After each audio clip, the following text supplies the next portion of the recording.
Ja, herzlich willkommen, Blender-Freunde, zum nächsten Part unserer Tutorial-Serie. Ja, es geht langsam voran. In diesem Part möchte ich euch zeigen, wie ihr Mauern durchbricht. Ja, sozusagen ein Durchbruch in der Mauer und die Zertrümmerung der Mauer. Ja, diese beiden Aufgaben werden wir heute in diesem Part erstellen. Das wird sehr spannend und ich gehe mal davon aus, dass ihr alle schon drauf gewartet habt. Ne? Ja, und das werden wir dafür werden wir zwei Add-ons benutzen. Das ist einmal der Boolean, ja, Modifier, und einmal sozusagen der Cell Fracture. Diese beiden Add-ons, mit dem werden wir heute in diesem Part ja, in Einsatz nehmen. Ich freue mich drauf. So, auf geht's. So, wir sind jetzt in unserer Halle drinne und ich suche mir jetzt eine Wand aus. Das ist nämlich diese hier.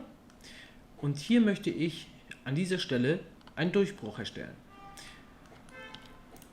Ich nehme mal diesen Stuhl kurz zur Seite. Die steht jetzt im Weg. So.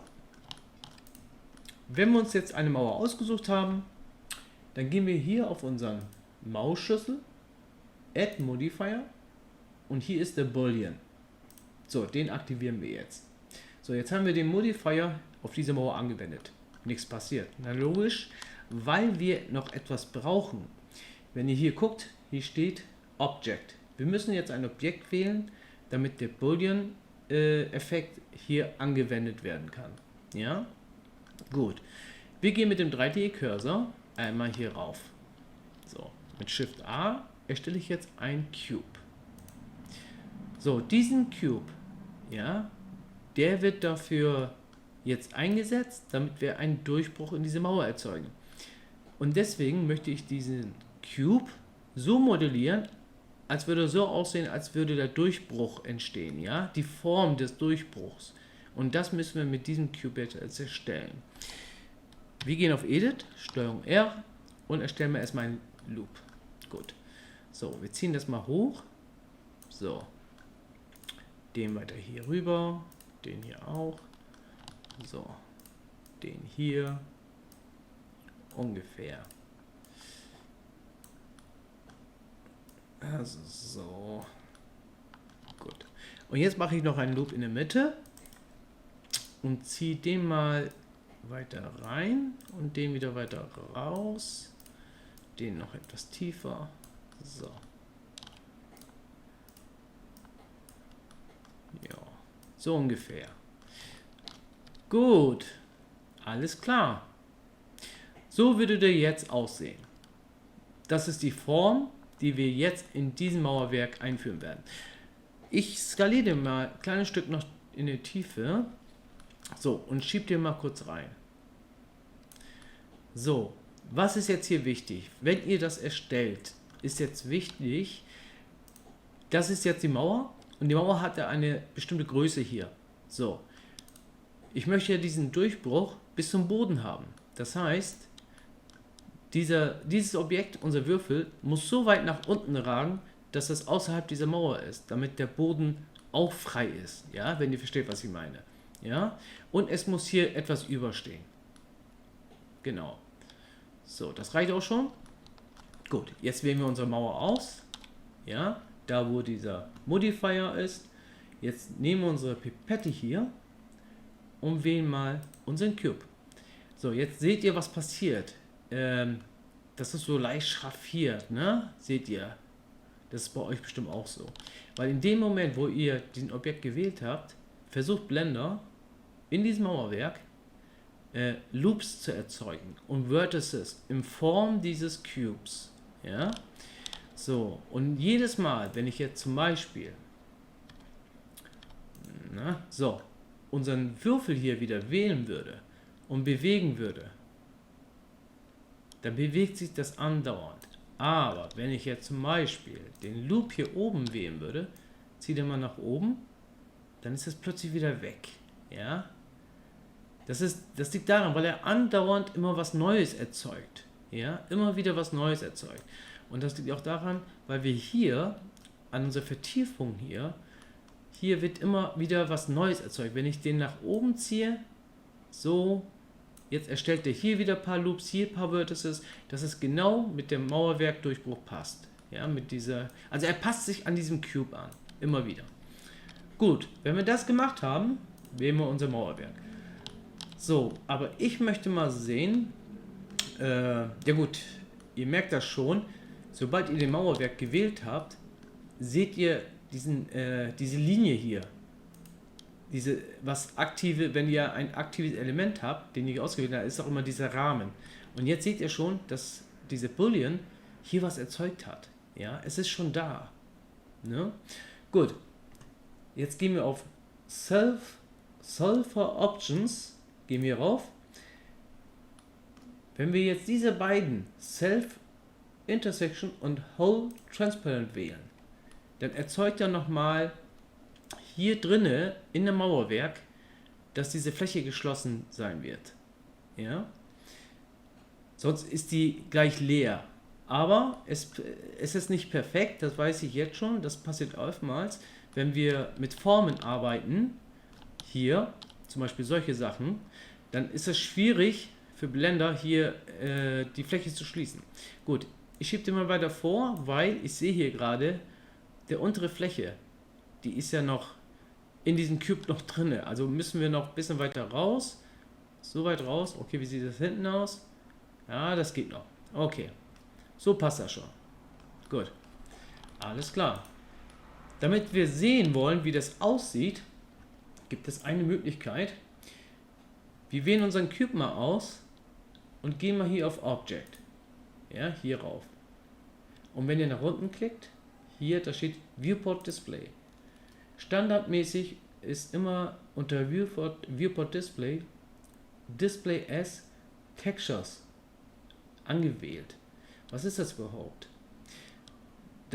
Dieses Viewport Display, alle Objekte, die ihr im Blender-Projekt habt, egal was das ist, zum Beispiel, nehmen wir die Tonne hier, völlig egal.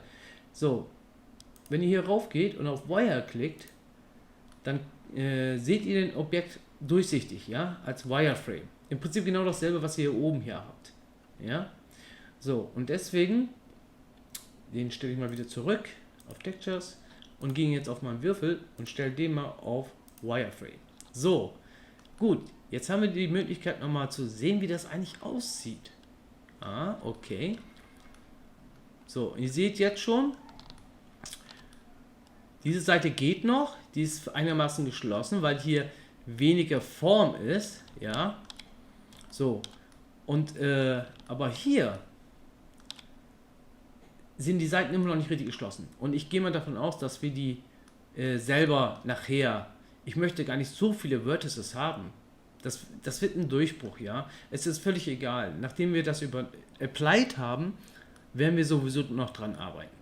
Aber mir ist es nur wichtig, wie das jetzt aussieht. Ob ich damit zufrieden bin mit diesem Durchbruch. Gut. Okay. Gut. Jetzt könnte ich jetzt sagen, pass auf, ja, ich möchte noch, ich nehme wieder Edge Select und wähle mal diese Loop hier an der Seite und schiebe den einfach nur weiter vor. Hier nach links und den nochmal so rüber. So oder, doch ein bisschen mehr. So. Okay. Ja, das ist, so ist es für mich eigentlich in Ordnung. Ich überlege gerade, ich mache hier noch einen Loop. Ja, und setze den nochmal nach oben. So, und schiebe den mal. So ungefähr. Doch, das gefällt mir. Gut, wenn wir dann mal zufrieden sind, ich setze den mal wieder auf Textures. Ja, damit wir den Cube wieder sehen können. Ja, wählen unsere Mauerwerk, gehen wieder auf Modifier, ja, und applyen das.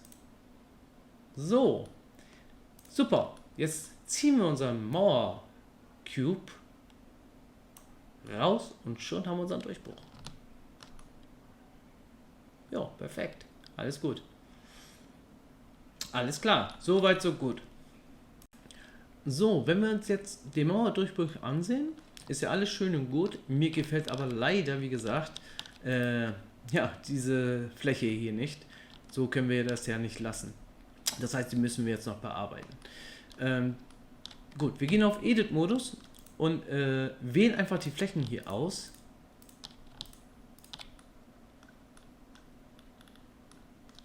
Da ist noch einer. Hier.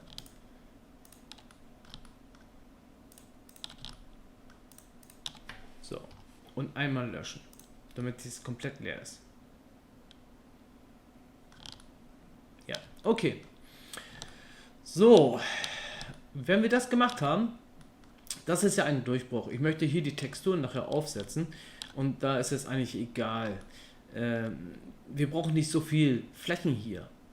So, wir gehen einmal hier auf Vertex Select und schauen uns mal kurz diesen Durchbruch mal an. Ich habe hier, fange ich an, den Loop zu schließen gleich. Ich wähle mal diese beiden Flächen. So. Bei euch ist das bestimmt vielleicht anders. Auf jeden Fall sieht das bei euch nachher anders aus. Wir müssen jetzt versuchen, einfach an Vertices zu sparen. So viel brauchen wir eigentlich nicht. So, wenn ich mir das so anschaue, gut, hier ist einer, aber den brauchen wir. Das ist für diese Schräge hier. So, danach ist hier einer und da ist keiner. Also den können wir also löschen. Wir löschen aber mit Dissolve Vertices. Ja, so. Das ist sozusagen aus der Fläche zu entfernen. So, danach haben wir die beiden, die müssen da sein. Das ist damit die Ecke. Obwohl, okay, nee. Dieser kann weg. Dieser kann weg. So. Okay, das ist auch soweit gut. Schauen wir weiter. Ah, hier ist noch einer. So. Gut. Na? Hier an der Spitze ist noch einer. Den können wir löschen. So.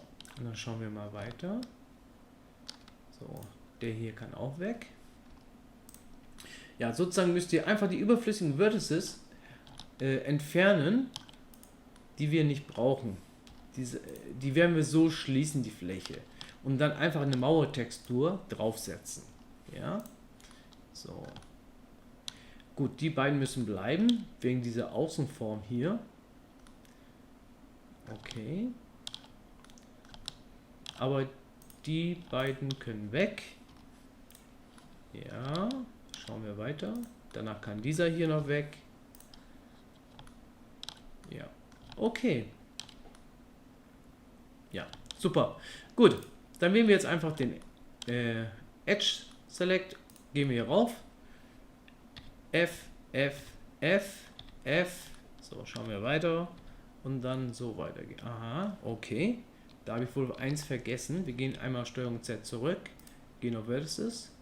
Ah, hier ist noch einer gewesen. Okay. So. Jetzt wählen wir wieder den Loop. Genau.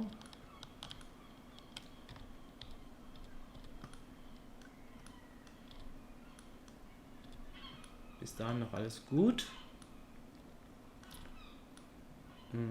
Okay. Gut. Jetzt mache ich das jetzt anders. In diese Stelle. Und schauen wir es mal. Aha, okay, okay, gut. Hier ist ein Loop zu viel wieder. Gut, Steuerung Z. Schauen wir uns das mal an.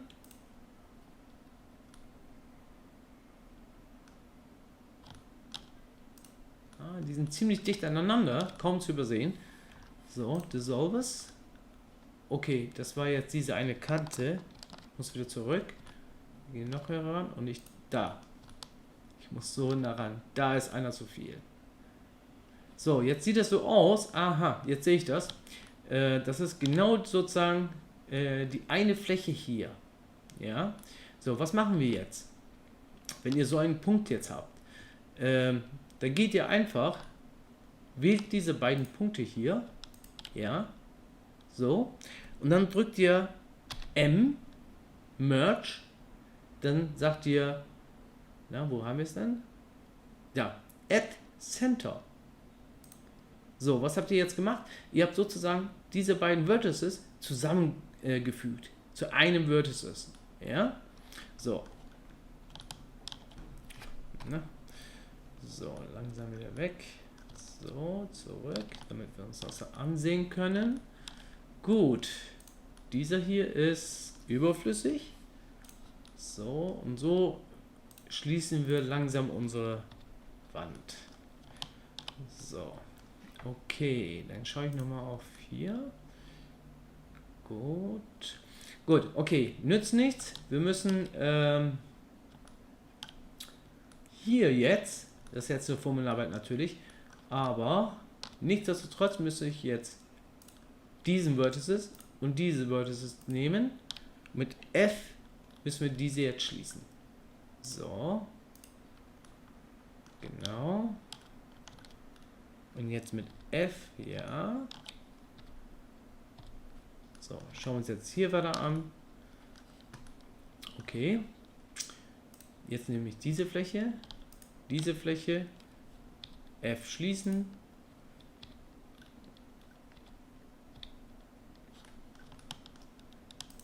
Diese Fläche schließen und schließen. So, okay.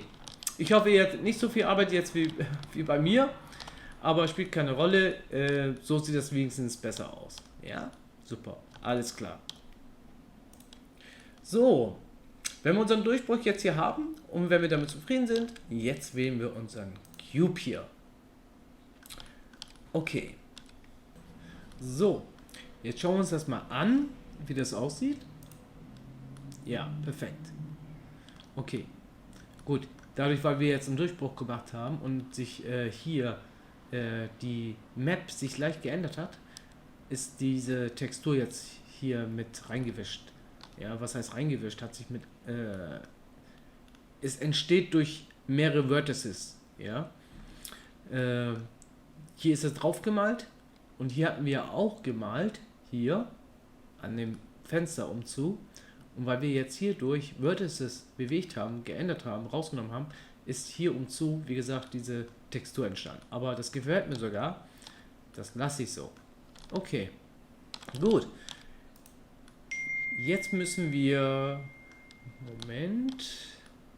Genau. Hier die Textur. Hier. Die müssen wir natürlich jetzt erstmal zurecht erstellen. Also vernünftig übertragen. So, wir öffnen dafür jetzt einfach den UV-Editor. So. So, aber dafür nehme ich jetzt den farbigen, damit ich das auch erkennen kann, wo das ist. Aha, gut. Alles klar. So, diese Fläche scheint der falsche zu sein. Wir gehen mal hier runter. So. Da, Mauermoos. Assign. Okay, das ist schon mal gut. Jetzt wähle ich diese aus, diese aus.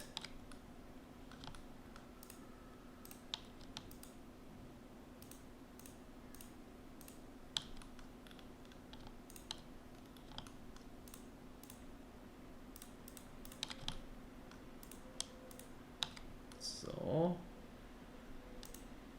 Und assignen. Oh Mann, das ist eine Menge Schrott. Okay, gut. Wie wollen wir das jetzt unwrappen? Wenn wir es jetzt so auf Unwrap drücken würden, okay, das sieht eigentlich schon mal fast gut aus hier. Gut, den müssen wir einmal drehen natürlich. So. Okay. Und jetzt etwas skalieren. Ja, damit es ungefähr passt. So ungefähr, ja. So, jetzt müssen wir uns natürlich diese Flächen hier, da wo es gerade nicht so gut passt, das ist jetzt diese hier, die haben wir gewählt, die schieben wir einfach in diesen UV-Map hinein. So, und dasselbe machen wir jetzt hier auch. Dieser hier. Dieser hier. Schieben wir hier mit hinein. Okay, der ist zu groß, dann müssen wir die einzeln nehmen. So. Nehmen wir noch diese hier. ein Unwrap, skalieren und schieben das hier rauf. Ja, okay, super. So, das ist unser Mauerstück. So, und den werden wir jetzt zertrümmern, aber vorher müssen wir den natürlich auch irgendwie texturieren, ja? So, wir machen das erstmal einfach. Wir selektieren unser Mauerwerk hier. Shift diesen Mauerwerk, ja? Und Steuerung L, Link Materials. Also wir kopieren den kompletten Material von unserem Mauerwerk. So, okay. Jetzt müssen wir hier ein bisschen arbeiten und schauen uns das mal an, was wir jetzt hier haben. So, wir haben hier so viele Texturen, die wir eigentlich nicht brauchen. Das sind die Windows, da steht Window, Fenster, Fenster, die brauchen wir erstmal nicht. Glossy auch nicht, das hier auch nicht. Die kann weg. Da sind ja keine Fenster drin. So, genau. Den behalten wir. Mauerwerk einfach. Das sind ja die Shader, die wir extra erstellt haben, damit wir diese Moosflecken und diese Schatten alles erstellt haben. Ja, die muss da rein. Gut, okay. Wir nehmen mal kurz dieses Mauerstück und schieben das mal rein. So, alles klar. Gut. Wir gehen auf Edit. So, nehmen jetzt erstmal diese Leiste hier, die da unter, und schauen uns das mal an. Okay, den müssen wir einmal vielleicht unwrappen. Ah, das sieht schon mal gut aus. Den drehen wir erstmal zurecht. So ungefähr. Und schieben das mal hier. Oh, das passt ja optimal. So. So, das haben wir schon mal. Gut, jetzt nehmen wir diese Fläche hier. So, diese Fläche auch einmal unwrap. Ja. Drehen wir zurecht. So ungefähr. Schauen wir das mal an. Ja, müssen eigentlich so hinkommen. Okay. Diese Fläche hier ist dieses Mauerwerk. Also müssen wir auch diesen Mauerwerk dafür auch übernehmen. Also assignen wir das. So. Bups. Was ist jetzt hier passiert?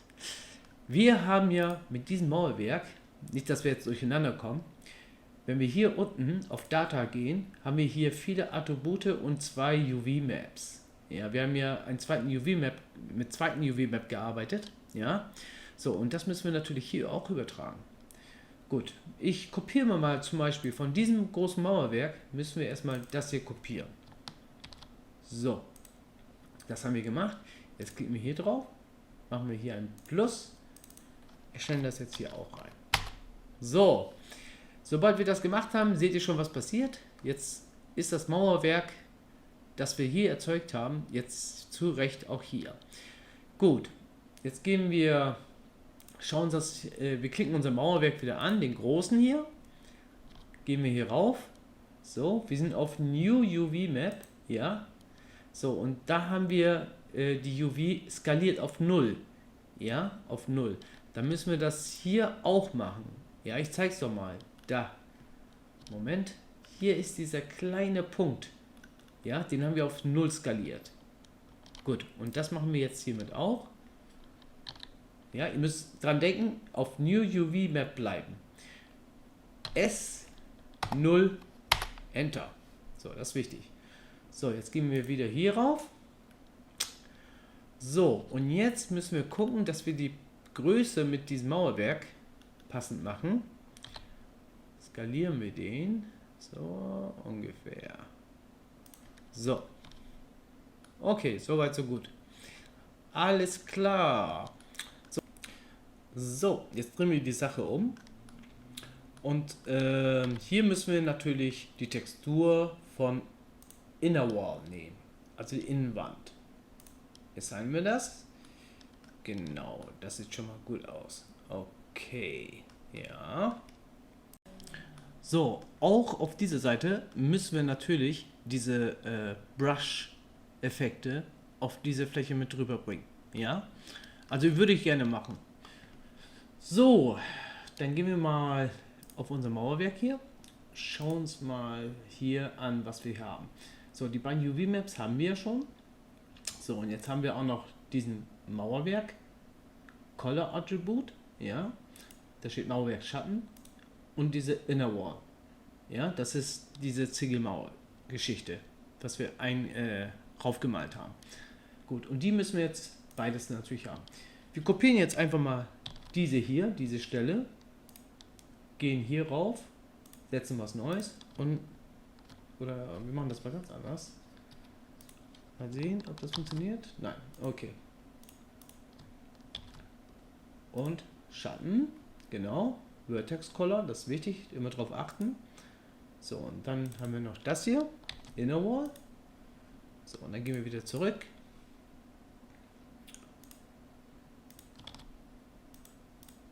So, jetzt haben wir beide hier drin. Das muss identisch sein. Okay, gut. Soweit so gut. Wir gehen mal auf. Ich schiebe den mal ein bisschen weiter runter. So ungefähr. Ja. Alles gut. Gut. Jetzt gehen wir auf Vertex Paint und malen das mal hier ein bisschen drauf. Ja, nur die Ränder vielleicht. So.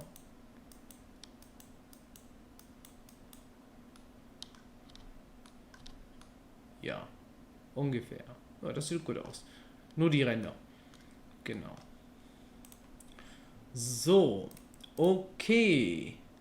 So weit, so gut. Jetzt schieben wir den mal ein bisschen raus und texturieren noch den Rand hier. Genau, da würde ich auch komplett eigentlich diesen Mauerwerk-Textur übernehmen. Diesen hier. Den hat er schon. Okay, da müssen wir einen Unwrap machen. Das sieht nicht so gut aus.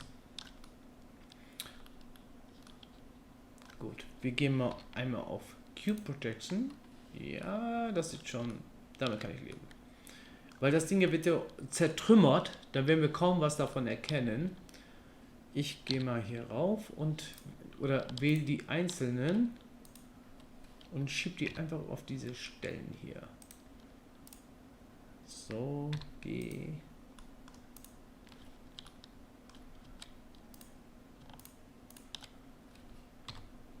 Genau.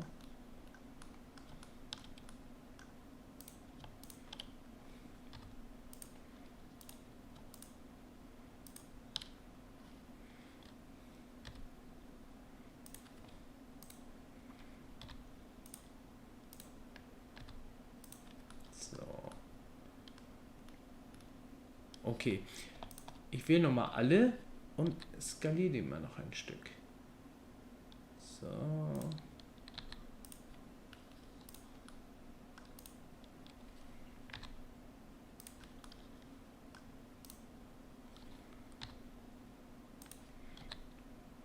So.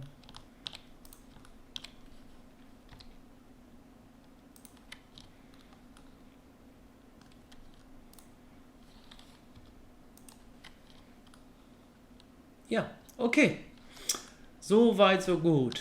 Ja, das war's erstmal mit Texturieren. Ist ein bisschen Arbeit drin, aber leider geht's nicht einfacher. So, okay. So, jetzt geht's zum Zertrümmern. Wir schieben mal diese Fläche kurz eben weg. Ja, gehen auf Solid View. Wir wollen jetzt diesen zertrümmern und dafür, wie gesagt, werden wir unseren Cell Fracture Add-on nutzen. Wir gehen hier auf Object, Quick FX, Cell Fracture. So, ich werde hier nicht komplett in Detail gehen, sonst wäre diese Tutorial 2 Stunden lang. Hier haben wir unseren Cell Fracture. So, wir haben hier verschiedene Möglichkeiten, um das zu zertrümmern. Wir werden zuerst, wie gesagt, Own Vertex wählen, dass er seine eigene Vertices benutzt, um das zu verteilen, ja, um das zu zertrümmern. Dieses Cell Fracture bedeutet ja, dass er das zerteilt, ja, in Stücken. Und man hat die Möglichkeit hier mit Partikelsystem auch noch zu bestücken. Es gibt hier verschiedene Möglichkeiten, ja. Wir nehmen das einfache, das Vertices. Er soll von dem Objekt eigenen Vertices benutzen und diese anhand dieser Vertices soll er jetzt alles aufteilen. So, ich gehe mal, ja, wieso, 5 oder machen wir, ne, lassen wir bei 6. 6 Stück und zertrümmern machen wir 0,15. Das bleiben wir so, die Skalierung. So, und dann probieren wir mal aus, was passiert. So. Okay. Okay, das Stück ist ziemlich groß. Einmal Steuerung Z und nochmal Object. Wir müssen das ja irgendwie anpassen. Und ich finde, dass ich stelle mal auf 0,25. Ja, das ist Noise. Noise ist, wie stark, wie unterschiedlich die Fraktur sein soll. Ja, dass kennt ihr dieses Noise von der Textur, wie unterschiedlich diese Stücke zueinander, also aufgeteilt werden soll. So, jetzt gehe ich auf OK. Da merkt ihr schon, je höher ihr mit der Noise geht, desto höher ist die Verteilung. Ja, es wird noch stärker unterteilt. Nicht mehr unterteilt, sondern von der Form her. Okay, ich könnte das eigentlich... Ja gut, mir gefällt das so nicht richtig. Ich gehe mal auf Quick Effects nochmal und Cell Fracture und mache mal 0,3, bisschen mehr. Und vielleicht auf 7. Versuchen wir es jetzt mal. Ja, das sieht besser aus. Ja, genau.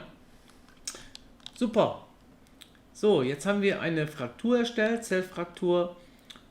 Und so sieht das dann aus. Ne? Das ist die einfachste Form. Okay. So, wir haben ja hier, das ist die Original-Mauerwerk. Ja, den hat er belassen. So, den werden wir erstmal ausblenden, nicht löschen. Ja, zuallererst. Jetzt gehen wir wieder nochmal auf Materials. Super.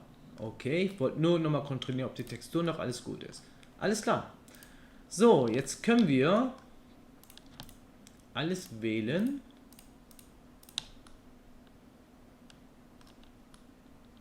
Mal gucken, ob wir alles gewählt haben. Ja, ist alles gewählt. Und schieben das jetzt nach oben. So.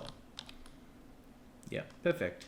So, jetzt ist natürlich die Entscheidung, wie wollen wir das haben? Wo sollen die Sachen jetzt hin? Nach drinnen oder nach außen?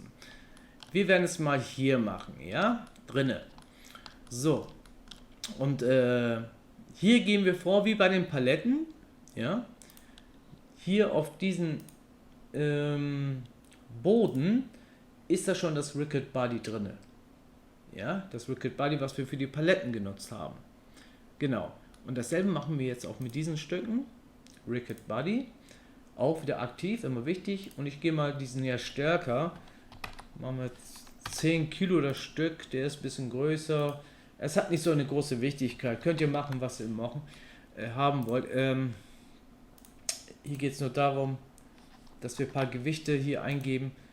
Dementsprechend verhält das sich dann auch so. So.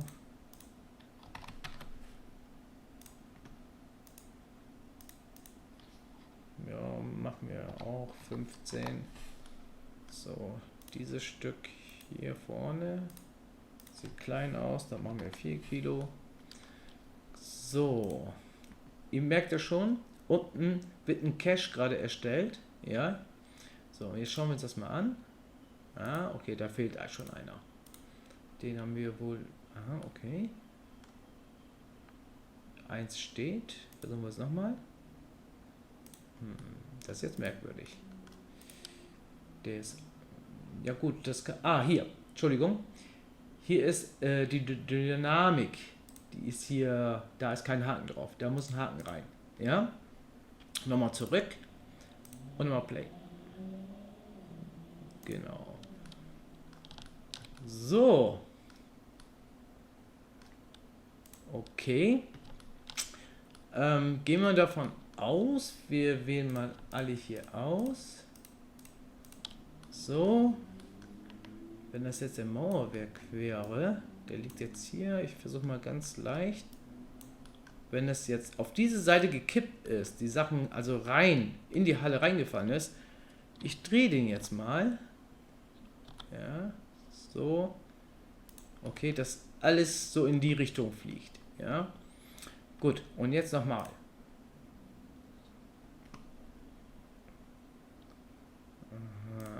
Okay. Ja. Oh, damit kann ich leben. Ist alles gut. Gut. Wie übernehmen wir das? Was hatte ich schon letztes Mal gezeigt, ne? So, da gehen wir einfach mal wieder auf F3. So.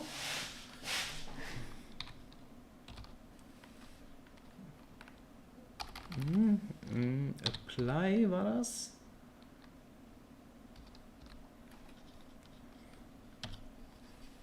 So, da haben wir es.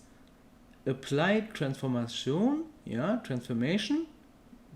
Da müsst ihr nur sicher sein, ob die Position von den Teilen so richtig ist für euch. So, Applied. Und dann drücken wir nochmal F3. Remove Ricket Body. Super. Okay. Schauen wir uns das mal von der anderen Seite an. Gut, jetzt müssen wir natürlich... Aha, okay. Das habe ich wohl irgendwie übersehen. Gut, das ist jetzt... Liegt drauf. Okay, das stört mich jetzt nicht. Ich schiebe den noch weiter raus. Und den werde ich einfach mal hier rausziehen. So.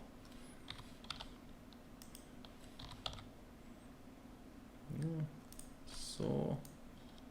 Okay. Bisschen auf dem Boden. Ist alles gut.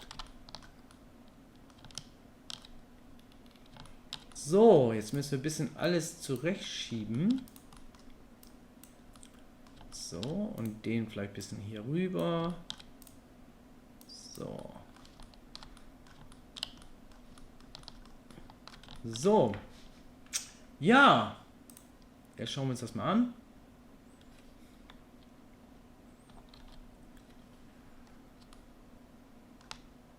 Jo, alles gut.